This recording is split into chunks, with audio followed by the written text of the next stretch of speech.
हमारे यहाँ देवी की आराधना समृद्धि के रूप में भी की जाती है। तो कहा जाता है ना, या देवी सर्वभूतेषु समृद्धि रूपेण संस्थिता, नमस्तस्यै नमस्तस्यै नमस्तस्यै नमो नमः।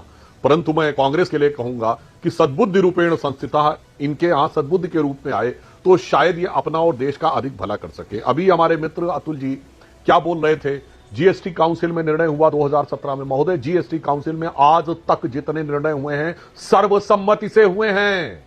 जितने भी टैक्स स्लैब लगाए गए सारे राज्यों के फाइनेंस मिनिस्टर्स ने साइन करके दिए हैं। विद आप सर, आपने अपने टर्न पे बोलिए, जब आपका टर्न आए मेरी बात की धज्जी उड़ा दीजिएगा। मात्र 2 साल पहले संसद के पटल पर वित्त मंत्री ने बीच में नहीं बोले, आप 3 बार बोल चुके हैं, वो पहली बार बोल रहे हैं। भाई, 60 सेकंड का वक्त तो देंगे ना।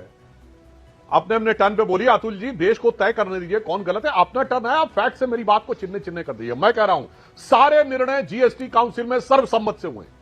सदन के पटल पर वित्त मंत्री ने 2 साल पहले कहा था, विपक्ष का एक आदमी चू नहीं बोल पाया, एक अपोजिशन में लिखा गया लेटर ऑफ डिसकंटेंट नहीं दिखा पाया। अभी जब यह निर्णय हुआ तो कांग्रेस 2 राज्यों ने पहले असहमति व्यक्त करने की बात कही, कर्नाटक और केरल ने।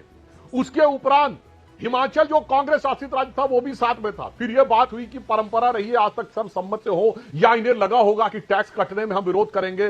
अंततः अतुल जी, कर्नाटक और केरल ने भी सहमति पे हस्ताक्षर किए। इसलिए कांग्रेस को झूठ बोलना बंद करना चाहिए कि 2017 से आज तक कैसे हुआ। नंबर 2 बात, 2017 में दरें ज्यादा थी और कम इसलिए थी कि उस समय जो वैट का सिस्टम था जिसमें राज्य, और दूसरा देखिए आपके मुंह से क्या निकल गया, जीएसटी की बात करते करते आप पेट्रोलियम प्रोडक्ट कहां से ले आए।